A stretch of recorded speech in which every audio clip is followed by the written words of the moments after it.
नमस्कार भारतवासियों। लोकतंत्र एक प्रकार का शासन का व्यवस्था है जिसमें सभी व्यक्ति को समान अधिकार होता है। एक अच्छा लोकतंत्र हुआ है जिसमें राजनीतिक और सामाजिक न्याय के साथ साथ आर्थिक न्याय की व्यवस्था भी है। देश में यह शासन प्रणाली लोगों को सामाजिक, राजनीतिक तथा धार्मिक स्वतंत्रता प्रदान करती है। लोकतांत्रिक शासन व्यवस्था में पूर्ण अधिकार उस नागरिक के हाथ में होता है, जबकि गणतंत्र में राष्ट्र में देश की कानून व्यवस्था चुनाव जीतने के बाद सत्ता में आने वाली राजनीतिक पार्टी द्वारा तय की जाती है। लैटिन शब्द रेस पब्लिका आधुनिक गणतंत्र विचारधारा का अग्रदूत कहा जाता है। लोकतंत्र में निर्णय लेने की प्रक्रिया में जनता को शामिल किया जाता है, जबकि राजनीतिक व्यवस्था में निर्णय लेते समय जनता को शामिल नहीं किया जाता है। लोकतांत्रिक व्यवस्था में सभी लोकतंत्रों को समान माना जाता है, लेकिन राजनीतिक व्यवस्था में निर्णय लेते समय जनता के साथ भेदभाव किया जाता है।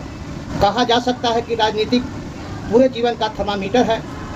अच्छे लोगों के हाथ में सत्ता या राजनीतिक आ जाए तो अभूतपूर्व अशुभ होने लगता है, लेकिन इसका उल्टा हो जाए तो देश के लोग विनाश और अंधभक्त हो जाता है। भगवान की बात करते हैं, इस पृथ्वी पर भगवान दो है।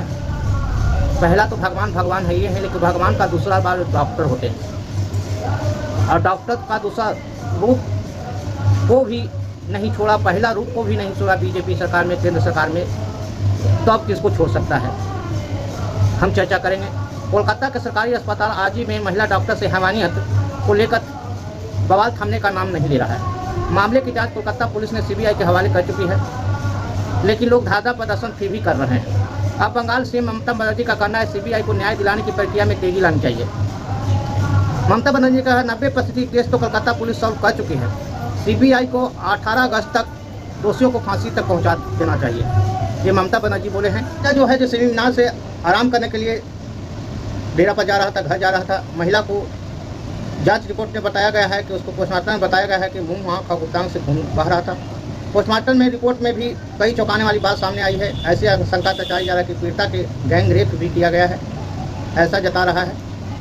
गौरतलब है महिला डॉक्टर के दरिंदों की हद पार करने वाला मृत्यु की दंड वकालत करते हुए ममता बनर्जी ने टीएमसी की तरफ से विरोध प्रदर्शन का ऐलान किया है।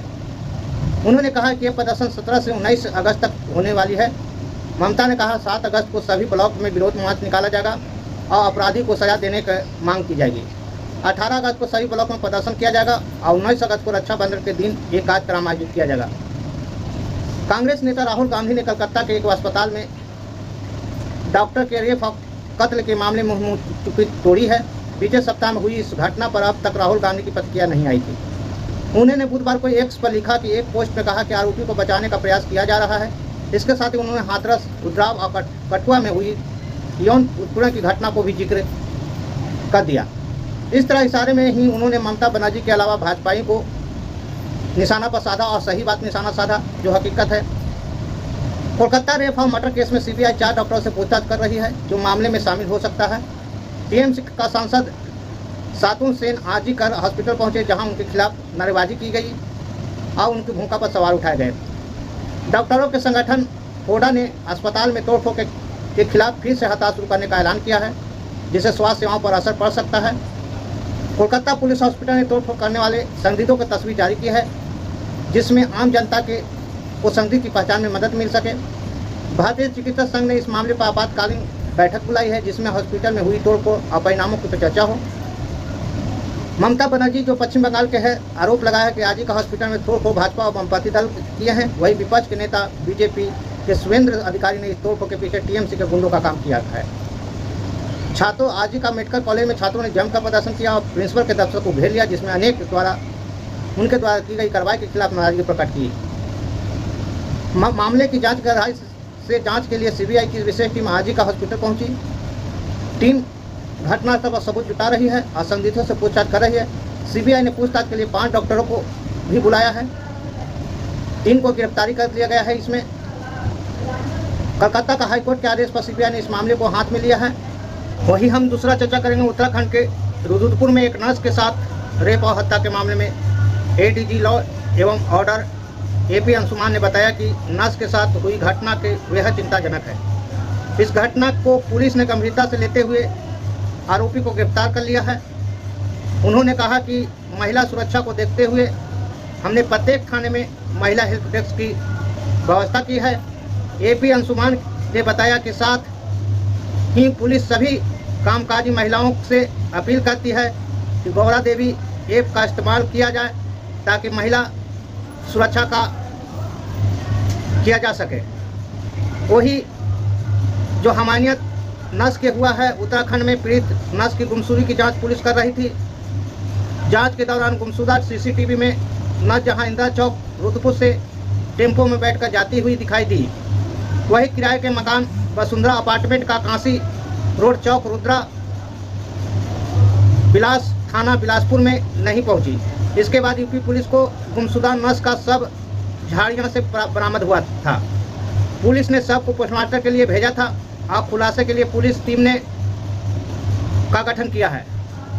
अब पुलिस टीम ने बासनी जोधपुर पश्चिम राजस्थान से आरोपी धर्मेंद्र पुत्र पूरब लाल निवासी दोसापट्टी थाना शाही जिला बरेली के गिरफ्तार कर लिया।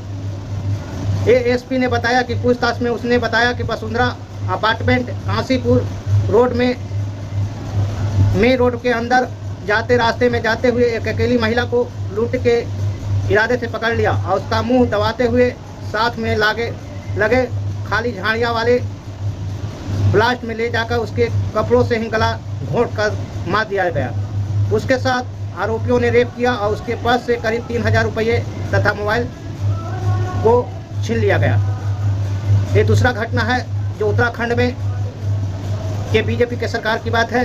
तीसरी बात हम करते हैं बिहार की। बिहार के मुजफ्फरपुर में 14 साल की दलित लड़की का किडनैप कर हत्या कर दी गई। बदमाशों ने हत्या के बाद सबको तालाब में फेंक दिया। लड़की के शरीर पर कई जगह चोटों का निशान मिले हैं। इस घटना के बाद इलाके में हड़कंप मच गया है। पुलिस को पता चला तो जांच पड़ताल की संदेह के आधार पर एक को गिरफ्तार कर लिया है। मुख्य आरोपी की तलाश जारी है और मुजफ्फरपुर के पारू गांव का है। यहाँ कुछ बदमाश 11 अगस्त को एक घर में घुस गए। उस समय घर में 14 साल की लड़की मौजूद थी। उनके माता पिता मजदूर करने गए थे। बदमाशों ने लड़की को किडनैप कर लिया और उसके साथ रेप करने के बाद हत्या कर दी गई और शव को तालाब में फेंक दिया। कुछ लोगों ने जब तालाब में शव देखा तो सूचना पुलिस को दी। शव पर चोटों का निशान थे। डबल इंजन का सरकार है, बीजेपी का सरकार है बिहार में। उत्तराखंड में बीजेपी की सरकार है, वहाँ कोई बवाल नहीं। और यहाँ बवाल कोलकाता में देखिए कि रोज धरना प्रदर्शन हो रहा है। बीजेपी की सरकार में जब भगवान को नहीं छोड़ा तो किस आदमी को छोड़ सकता है, खास करके सेंट्रल सरकार। जैसे हम बात करते हैं कि बीजेपी सरकार में पहला तो भगवान है ये हैं, दूसरा भगवान का रूप जो डॉक्टर होते हैं उनको भी नहीं छोड़ा जा रहा है इनके शासनकाल में। केंद्र के शासन और बीजेपी के शासन काल में तो किसको छोड़ा जाएगा। पहला बात है कि भगवान जो अयोध्या में राम मंदिर बनाया गया उसको नहीं छोड़ा गया, जहाँ पानी चू रहा है, कहीं को जमीन हड़प किया गया, देख रहे हैं कि लाइट भी चोरी हो गया, तो किसको छोड़ा जाएगा। जब भगवान का नहीं छोड़ा गया तो दूसरा रूप जो डॉक्टर है उसका क्यों छोड़ा जाएगा। तो तीसरा बात हम कहते हैं कि जो खिलाड़ी होते हैं विदेशों में जाकर अपना परचम लहराते हैं, बीजेपी सरकार में उसका भी नहीं छोड़ा गया। यहाँ तक कि दिनेश फोगाट है खिलाड़ी जो कुश्ती में है, वो 2023 में जब धरना प्रदर्शन किए थे तो केंद्र सरकार की पुलिस ने उनको जंतर मंतर पर घसीटा था। यहाँ तक कि उनको पर केस दर्ज कर दिया था और सामना किए थे। जब वह ओलंपिक खेल में भाग लेने गए तो देखिए राजनीतिक रूप से बदला लिया गया। तो यहाँ तक कि कुछ खिलाड़ियों ने भी बोले, हम पिछले वीडियो में डाल चुके हैं उनके बारे में, विवरण भी डाल चुके हैं कि कौन खिलाड़ी क्या कहें। ऐसा बीजेपी सरकार में हो रहा है। जो भगवान का दो रूप होते हैं, एक तो असली भगवान ही है, दूसरा डॉक्टर होते हैं, तो किसका छोड़ा जाएगा। जनता को उपदेश और संदेश के अलावा कुछ नहीं होता है। बीजेपी सरकार में खास करके लोग अंधभक्त हो गए हैं, जिसको कोई सीमा नहीं है।